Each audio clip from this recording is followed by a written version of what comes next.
মিলে আজকে আমাদের এই সায়েন্স ফেস্টটা আসলে অনেক সুন্দর হচ্ছে।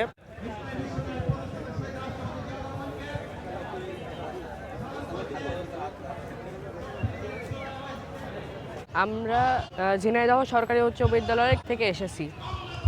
আমরা বানিয়েছি হলো রাডার সিস্টেম।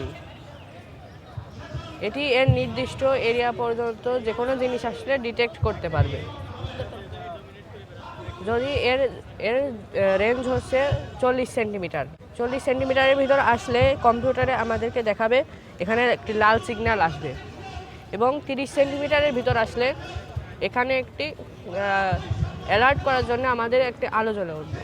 আমি এখানে হাত দিলে এখানে আলোটি জ্বলে উঠবে, এবং এখানে আমাদেরকে ডিস্টেন্স দেখাবে যে কত দূরে সে বস্তুটি আছে। এখানে ডিস্টেন্স দেখাবে এবং এখানে কত অ্যাঙ্গেলে আছে সেটাও দেখাবে আমাদেরকে। আসসালামু আলাইকুম, আমি মোহাম্মদ